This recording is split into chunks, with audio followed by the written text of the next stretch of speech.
bonus episode of Technically Speaking picks up on our episode about apex predators. Did you notice that the end of that episode seemed a little bit abrupt? Well, that's because Jasmin's recording equipment stopped working midway through the conversation, but it was so much fun that Antonia, Ellie and Jasmin re-recorded a version of it. You know, we were talking about the woolly mammoth. Oh yeah, I couldn't say for sure what wiped them out, whether it was the asteroid or not. In the end, it was the glaciation period that helped bring about their extinction. Oh. So it was climate change. Yeah, basically it got too warm for them. They were too woolly for their own good. And we also suggested that humans are almost wiping out their own species, and we talked about various things to do with outer space. Yeah, we figured that certain rich people would just escape extinction brought about by man-made climate change by fleeing to other planets. Kind of like at the end of, spoiler alert, Don't Look Up, which instead of climate change used the impact of an asteroid as an analogy. That film is so scary. I feel like it is actually going to predict the future. It'll just be Leonardo DiCaprio banging on Instagram about climate change and world leaders ignoring him. And then Elon Musk will escape to Mars. And then rich people will therefore be the apex predator, right? Like maybe Elon Musk is the apex predator in this situation. I really don't want to say that, but I kind of agree because he's ultimately, beat everyone for survival. Do you reckon? Yeah, didn't he also say some stuff about how he wants to repopulate the planet or something? I mean, he's got a lot of children. He does. We also managed, because in that film, the asteroid is heading to Earth, that's what kills everyone at the end. But we have managed to nudge an asteroid off course in real life, NASA and the DART mission successfully changed the orbit or the path of an asteroid. I'm not sure quite what that. Wow. Yeah, really interesting. I didn't know about that. Yeah, it was last year. It was September last year. It was the DART mission. I think it was called Didymos or Dymos, the moon. Not the moon, the asteroid they managed to move. But it made there's a video of the impact of them firing the thing at it, and then it gets hit. It's very cool. Look it up. It's good. That does sound really good. You'd have thought it would have been a big news story with loads of fanfare, that humanity isn't going to be destroyed. But I didn't hear this either. It wasn't a threatened to humanity sort of asteroid. It was a very safe asteroid that they just wanted to see if they could move it, so that in the future, if there was one that was going to threaten Earth with extinction, they could also do that. So I guess the distance away from it made it less exciting, but it was very exciting at the time if you were aware that it was happening. But I guess it wasn't big enough news. I mean, if you had some talented film company, you probably would find some drama in it. Kind of like how Laura was talking about it with her documentary about the scientists in Japan. She found drama in an experiment that had to be done in a specific time frame, so why not? But I think we talked about this before was it doesn't intentionally try to kill us, such as the asteroid. It was just passing by. It wasn't actually trying to kill humanity. Doesn't make it a predator, but if we can beat an asteroid, doesn't that still make us the apex predator? Yeah, if you're a really good MMA fighter, could you maybe potentially win against a bear? Against a bear? Yeah. No, Okay. Absolutely not. Humans are way too slow and fragile. Think how many teeth and claws a bear has. No, absolutely not. Okay. But we've used our ingenuity and we've created weapons. So what about that?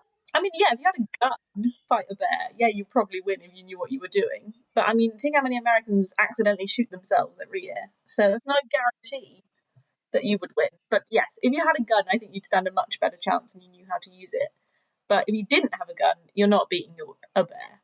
But apparently the only thing that we can beat animals in, like predators, is our stamina. We're really bad at swimming, we're really bad at climbing, we're really, compared to these, apex predators, but we are really good at running slowly quite a long way. That's literally our one where we beat the animal kingdom, is that we're really good, people running ultra marathons and ultra Ironmans and whatever they're called. We're really good at running slowly along a long distance. That's the only thing we beat the animal kingdom in. We collectively, rather than me as an individual, though. Oh yeah, people I don't know, Mo Farah and whoever's running marathons, the Ironmans. I don't know any athletes, but yeah, not me. I can do a 5K in less than 28 minutes, but that's my only claim to fame. That's still impressive. Thank you. Yeah. I am proud of my run stats. It's good. But that still makes the bear the apex predator then? Oh, absolutely. Okay, just to change topic a little bit, there was another survival skill that me and Jasmine were talking about. Animals being so cute that we, instead of trying to kill them, want to save them. Panda bears are a good one that comes to mind. So pandas, the face of the World Wildlife Fund, the symbol of China, the animal that China uses for diplomacy. Yeah, they're just like super cute. People love them. They're so cute that people are spending millions and millions of dollars every year trying to stop them from going extinct. So you're arguing that they are the apex predator because they've convinced human beings to look after them rather than trying to kill or eat anything else. They've just used their cuteness to manipulate humankind. Yeah, you can like frame it that way. I mean, you guys are slaves to your pets. You do everything for your pets. Who's the real master in the house? I mean, they eat a heck of a lot of bamboo, and because it's low in like nutrient content, I guess it's always going to be a bit limiting for survival. And they're not really massively fussed about breeding. I think they have to like be 7 years old or something. Like, it takes a long time for them to reach sexual maturity. So they're not massively fussed about carrying on their own species.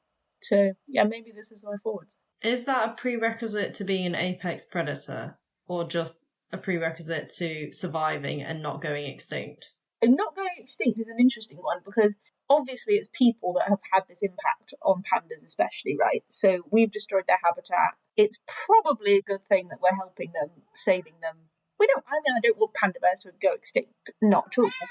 But we have caused it, so maybe it is on humanity to save them. And maybe we haven't directly been manipulated by pandas because they're adorable. It's just that people like adorable things, even if they don't want our help. It's very easy for people to be like, oh, cute panda, I'll give £2 to the WWF to help them. Yeah, and like, you guys both have pets. You can literally hear Yeah, I can literally hear Buffy in the background, meow.